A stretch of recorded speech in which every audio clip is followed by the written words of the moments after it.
শিখাইছে প্রীতি শিখাইছে দেওয়ানা। আসসালামু আলাইকুম, সবাই কেমন আছেন? আশা করি সবাই অনেক বেশি ভালো আছেন। আল্লাহর রহমতে আমরা অনেক বেশি ভালো আছি। তো প্রতিদিনের মতো আবারও একটা ডেইলি ব্লগ নিয়ে আপনাদের মাঝে হাজির হয়ে গেলাম। ব্লগের সঙ্গে থাকবেন আর ব্লগটি দেখতে থাকবেন। আজকে সারাদিন কি করলাম না করলাম একটু আপনাদের সঙ্গে শেয়ার করব। তো এই তো দুপুরবেলা থেকে ভিডিওটা শুরু করলাম। ভিডিওর সঙ্গে থাকবেন আর ভিডিওটি আশা করি আপনাদের অনেক ভালো লাগবে। তারপর বিকালবেলা একটু ছাদে যাবো, ছাদে যে একটু বসে আড্ডা দিব। তো সেটা অবশ্যই একটু শেয়ার করার চেষ্টা করব। আর শরীরটা খুব খারাপ যাচ্ছে। যাই হোক, শরীরের উপর তো জোর খাটানো যায় না, যে গরম চারদিকে পড়তেছে আর কোনোভাবে বৃষ্টি হচ্ছে না।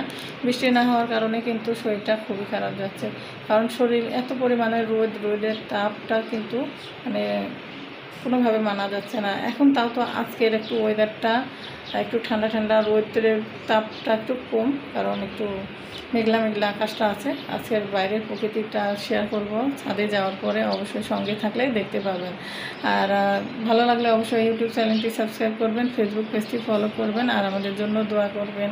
তো সঙ্গে থাকুন, ব্লগটি দেখতে থাকুন কী করছি। তো দুপুরের রান্না কমপ্লিট হয়ে গেছে। আর এই তো আমি এখন সব কিছু টেবিলে দিব। দেওয়ার পরে আরও অন্য কাজ আছে, সেগুলি তো ক্যামেরার বাইরেই করি, ক্যামেরার সামনে তো নিয়ে আসি না কাজগুলি। অনেক কাপড় চোপড় ভিজাইছি, ওগুলি ধোয়াধুয়ি করা লাগবে, ঘর দুয়ার পরিষ্কার করতে হবে, অনেক কাজ, নিজের কাজ নিজে একাই করতে হয়, এই জন্য অনেক কষ্ট হয়ে যায়। তো রান্না হয়ে গেছে, এখন যাই সব কিছু কমপ্লিট করার পরে আরও বাদবাকি কাজগুলি করি। আর ভাবলাম যে আপনাদের সামনে ব্যাক ক্যামেরায় এসে একটু ভিডিওটা শেয়ার করি। আর এই তো দেখতে পাচ্ছেন আমি রান্না করে কিন্তু এখনও রান্নাঘরেই আছি। তো চলে যাব এখন রান্নাঘরে। আর আপনি একটু দেখছেন না আজকে শরীরটা এত পরিমাণে খারাপ লাগছে। তো আপনাদের সঙ্গে কিন্তু ভয়েস দিয়ে সামনাসামনি ক্যামেরায় কথাও বলতে পারছি না। আর এই যে সব কিছু ঘরের এলোমেলো হয়ে আছে, তো সব কাজগুলি গোছাইতে হবে। তারপরে দুপুরে খাওয়া দাওয়া করে ভাবলাম যে আজকে একটু রেস্ট নিব, দেখা যাক রেস্ট করতে পারি কিনা, তারপরে ছাদে যাব।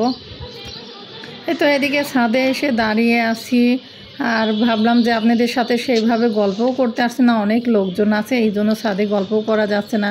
আর এই যে কাপড়গুলি সবগুলি এক জায়গায় গোছায় রাখছি, এখন ঘরে নিয়ে চলে যাব, মাগরিবের নামাজের সময় হয়ে যাচ্ছে।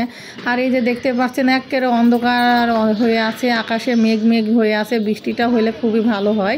এখন এত ধুলা জমে গেছে ঘর দুয়ারে, কিন্তু বাতাস হইলেই ধুলা চলে আসতেছে। তো একটু বৃষ্টি হলে কিন্তু প্রকৃতিটাও ঠান্ডা হয়, খুবই ভালো লাগে। আমরা মুড়ি মাখা খাবো এখন সন্ধ্যার সময়। তো এই তো এখানে পেঁয়াজ, কাঁচামরিচ আর লেবুর খোসা কেটে দিয়েছি। আর এর মধ্যে আদা কুচি করে দিলে বেশি ভালো হতো, তা আদাটা আমার ডিপে বেটে রাখা আছে, এই জন্য নাই। চানাচুর দিয়ে দিলাম, দিয়ে ভালো করে এখন আগে মাখাই। সরিষার তেল দিয়ে দেবো।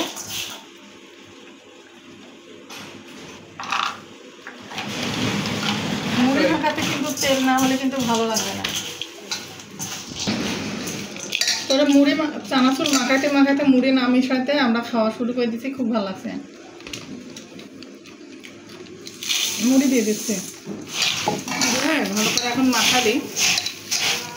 মুড়ি মাখা কিন্তু সন্ধ্যার সময় ইচ্ছা হলে খাইতে মন চাইলে তখনই মাখায়, সবসময় কিন্তু মুড়ি মাখা অত ভালো লাগে না।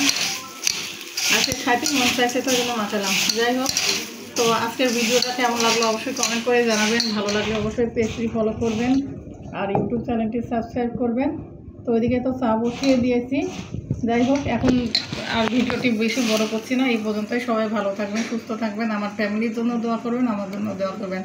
আল্লাহ হাফেজ।